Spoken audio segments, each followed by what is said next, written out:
So hello Lakocheros! For today's video, we are going to Fukuoka City in Japan. So Fukuoka is the southernmost part of Japan and we will bring you there through this video. So let's go. It's around 6:30 p.m. Fukuoka time at kakalapag lang namin dito, and as you can see, sobrang ganda ng city lights nila and nakaka-amaze talaga yung feeling pag nasa ibang bansa ka. Kaya we are very excited for this trip. We'll start off from Fukuoka going up to Sapporo. But now let's focus on Fukuoka. 1 hour. So ito na nga, upon arrival, kailangan mo lang mag-fill out ng immigration and customs declaration forms. Then after that, we are getting our luggage. And when we got our luggage, the first 3 things to do in Fukuoka, number 1 is to rent a Wi-Fi, pocket Wi-Fi. So, ang first namin na in-inquirean is itong Wi-Fi box. And we'll see among sa aming mga na-inquire ko magkano yung pinakamura. 1 day price. So, times 8 or physical SIM. 8 days, 6,000. So next, yung next namin na in-inquirean is itong Te Wi-Fi. It's not safe to return date is what return date? 19, 20, 1, 2, 3, 4, 5, 6, 7, 8, 9. 9. This day can you return here? Yes, return here. How much? 9 days is 9 days, 7, 9, 20. unlimited data. How much is the gig? Unlimited. Unlimited. Yes. Can be used here Fukuoka to Sapporo? Sapporo? Yes. Okay. Can you return again here? Yes. Okay. Yes. No problem. Alright. So this one. Okay. So,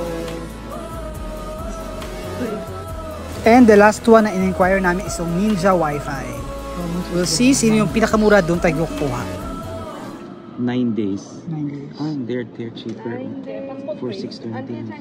Ay, no, wait. Let's go for 6. 28. 28. Yes. sorry, 10 days. Today's That's 10 days, yes. Oh, that's Counted already. today. So, 10 days at 7,150. 3 gig per day. Is that unlimited? No, 3 gig. No, 3 gig. 3 gig only. 3 gig. 7,150. How much ito? So ayun na nga guys, among the 3 na in-inquire namin ng pocket Wi-Fi rental, nakapili na kami kung ano yung pinakamura. At yung napili namin ay itong Te Wi-Fi. Yan, siya yung pinakamura na napili namin. Dito lang siya katabi ng 7-Eleven. So when you go down after customs, dito mo siya makikita malapit sa 7-Eleven. Ang pangalan niya is Te Wi-Fi. And for only 4,000 Japanese yen, that's more or less nasa 2,000 Philippine peso. At saka 10 days na siya na unlimited. So, hindi siya 3 gig, hindi 4 gig per day, but unlimited. So, sulit na siya. And up to 5 devices yung pwede niyang makonect. So, it's a good deal for us. Next, dito kami sa tourist information para bumili or magtanong regarding the JR Pass. Okay. At Hakata Station, But not the Japan JR. Rail, yeah. Oh, we need this one because we'll be going to so many areas in Japan. Okay. Our last To stop will be Sapporo. Hokkaido. Oh, Yes. So, yes. 10 days. 10 days. 10 days. Yes. Yes. So, Go to Hokkaido? yes. So, we will be moving from one city to another every 1 or 2 days. You're gonna take a flight. We're not gonna take a flight. Yes. So, we're gonna experience the high-speed rail. This one. So, yeah. So, we need to reserve You first. register the Japan Rail Pass first, Yeah. and then exchange it to the ticket at the Hakata Station. Alright.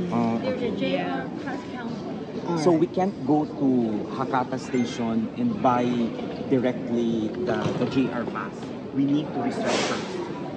Right.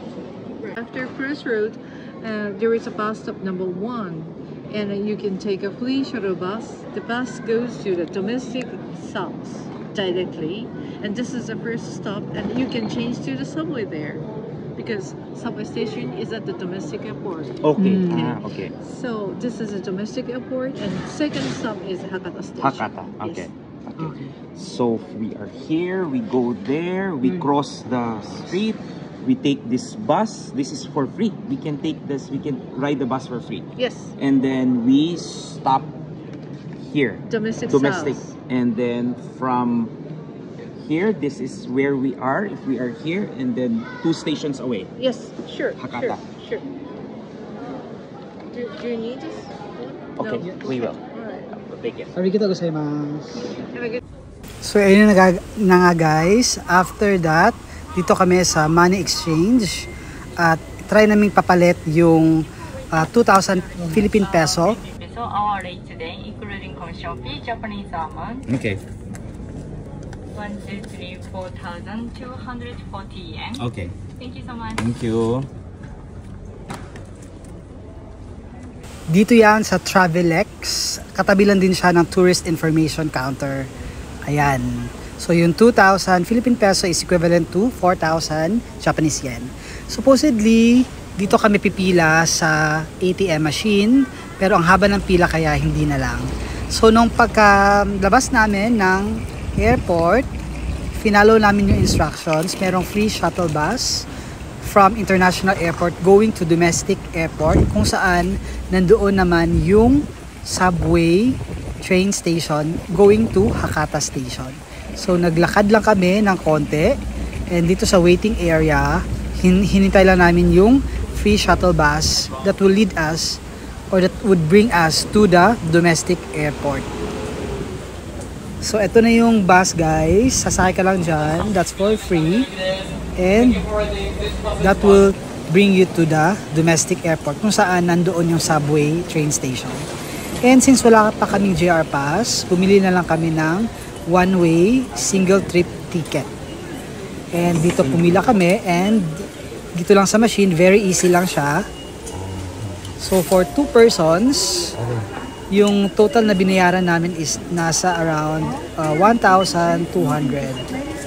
And yung 1,200 na yon divided by 2, nasa around 600 Philippine pesos.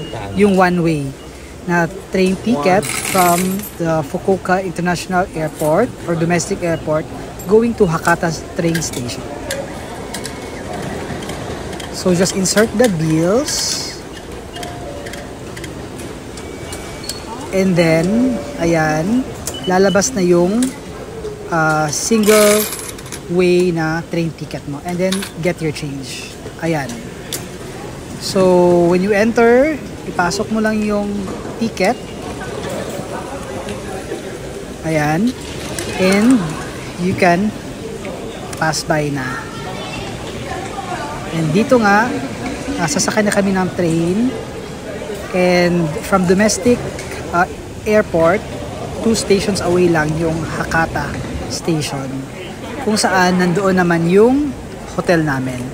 So before kami lumabas, dito na kami sa Hakata station, nag-inquire muna kami again ng JR Pass kasi we learned na hindi pala pwedeng magbili on the spot, kailangan mo magpa-reserve. So hindi nga kami nakabili, kaya our next option is to buy the Sugoka Commuter Pass, yung parang IC card.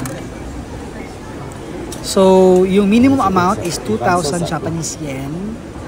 And kasama na doon yung card at saka yung pang fare credits. May kasama na siyang fare credits na worth 2,000 pesos na pwede mong i-swipe when you are going from one station to the other. Ayan. So, 2,000 per card. At saka, I stand corrected guys, 500 pesos pala yung deposit niya. So, 1,500 lang yung laman niya. So, if ubos na yun, pwede kang mag-recharge. Ayan. So, let's try it. 2,000 pesos yung Sugoka card. So, ang gagawin mo lang, you insert your bills. And then, ayan, get your change and get the card. So, ganun lang kasimple. Sugoka IC card. Okay, let's try it one more time. Nag-insert ako ng dalawang tag 1,000 Japanese yen. Kasi nga worth 2,000 yung card. ipaprocess lang yun ng machine, and after that, lalabas na yung Sugokka card natin. Ayan. So, we're good to go. Sinundan na namin tong Nanakuma line na may green na sign sa floor. And then, palabas na kami ng subway going to our hotel. So, thank you for watching, guys, and see you on our part 2 of our Fukuoka vlogs. Bye! Thank you for watching.